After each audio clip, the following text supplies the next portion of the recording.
My name's Erin. I am one of the executive directors here at EcoSuperior Environmental Programs. The group organizers had asked me to share a little bit about specifically dealing with disposing of medications.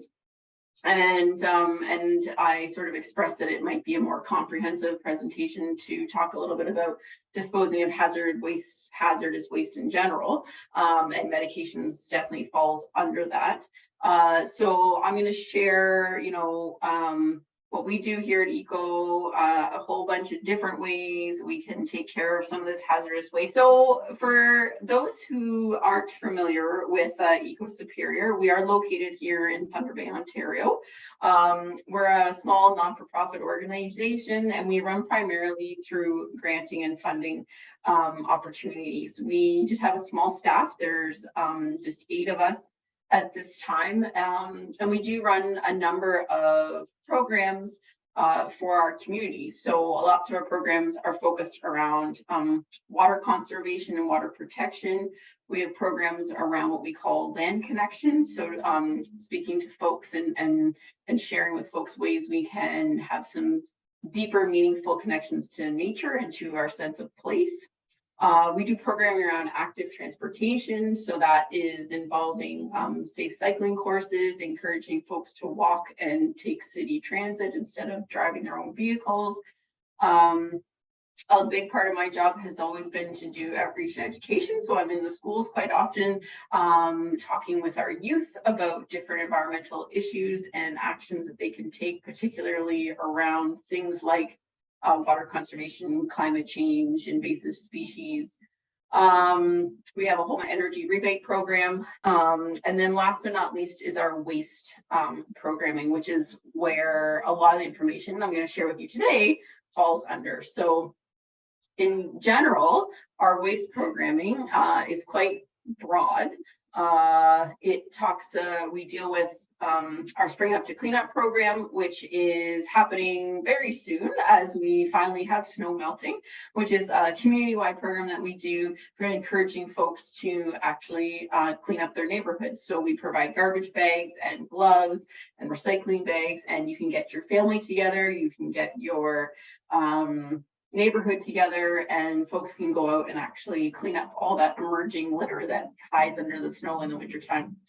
We promote Waste Reduction Week, typically in October. And so again, that's highlighting different ways citizens can reduce their waste. That can be through recycling, it could be through composting, it could be through creating reusable programs. So a very excellent week that again, we're in schools very often promoting those actions for students to take.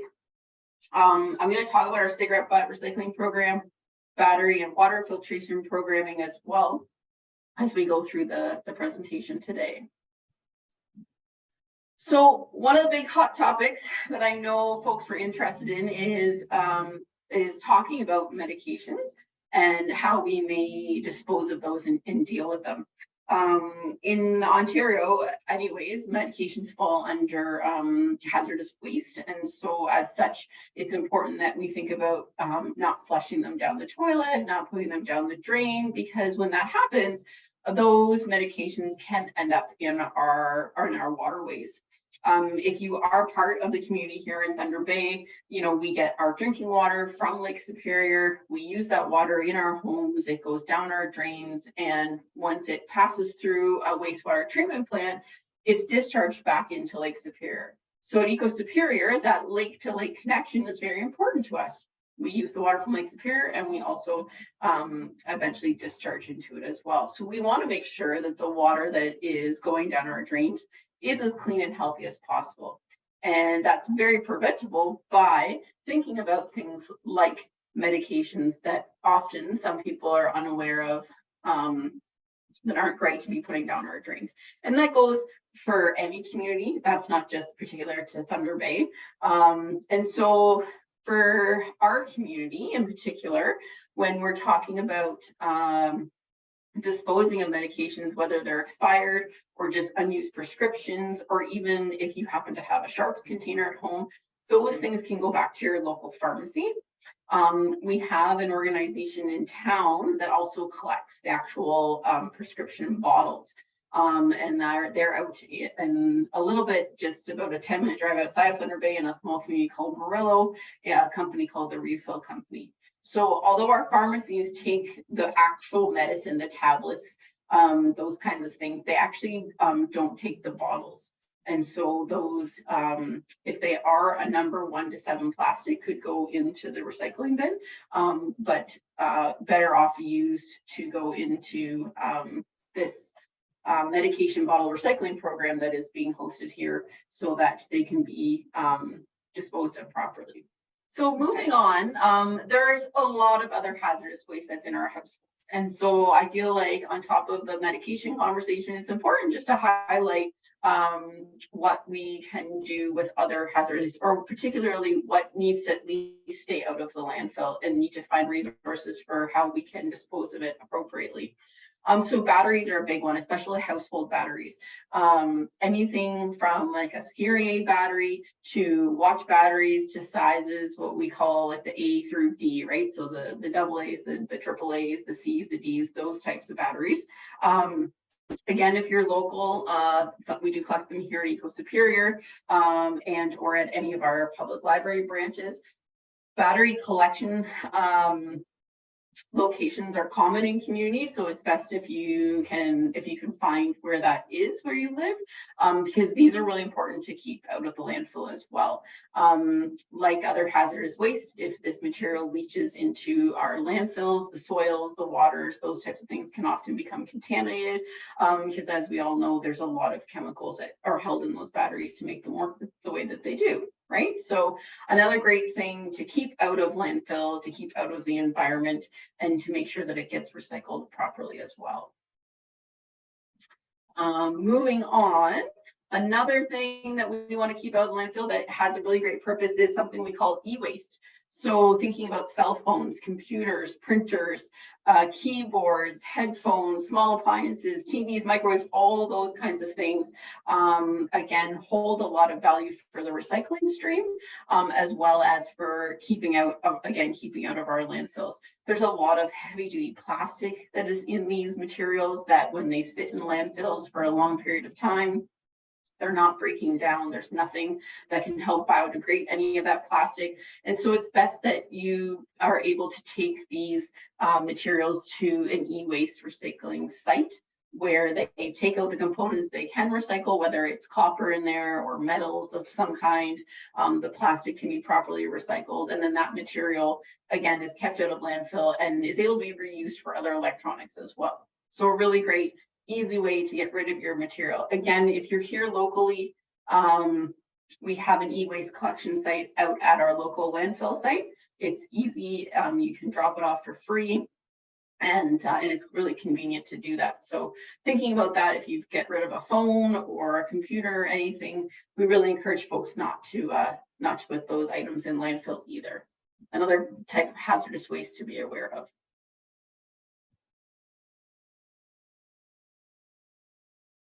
So in Thunder Bay, and I'm sure other communities have some similar access, is what we call our hazardous waste depot. As I mentioned when I was discussing e-waste, we have an entire space at our local landfill site that collects this material. So everything from paints, whether they're paint cans with some paint or no paint, those materials can be dropped off there. Solvents, aerosols, propanes, light bulbs, and that's another big one, are really great things, or easy things to drop off, and really valuable, again, to keep out of our landfills.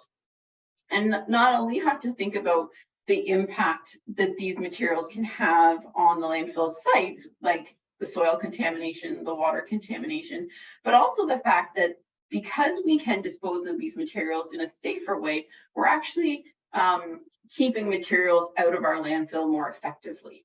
Because when we fill a landfill, right, for those of you who aren't aware, when we build a dump site, a landfill, it's literally a giant hole in the ground. And as we fill that hole, that becomes used space, right? And to create that used space, we may have to cut down the forest or take away some habitat. And the less we can do that, the better. So we don't want to create new landfill space. We want to keep our landfills as empty as possible by doing what we call waste diversion. So taking things like hazardous waste, putting it where it belongs instead of sending it into a black garbage bag into the landfill. Again, if you're local, our hazardous waste depot is easy and free to use, and there's always someone there that can help you unload your vehicle, to help you tell you where to store it. So it's really a simple process to take care of as well. And I mentioned the word diversion because this is a really big part of not just dealing with hazardous waste, but dealing with all waste in the environment. Again, the emphasis on keeping our landfills free and clean as much as possible is focusing on these programs where we can take items that otherwise may end up in our landfills and put them to good use elsewhere. So I'm going to share a little bit about some of the diversion programs that we have here with EcoSuperior. And one of them is actually dealing with cigarette butts. So if you're not familiar with this, we're very proud of this program. Our cigarette butts, or cigarette butts in general, are quite toxic. They do contain plastics, if you're unaware of that. And they're often mistaken as food, like wildlife will often mistake them as food. They end up in our waterways very easily or down our storm drains. So they're quite a nuisance. And I'm sure folks can relate to, it's still very common for people to flick a cigarette butt on the ground and it feel like it's not a big deal. Well, unfortunately, it really is.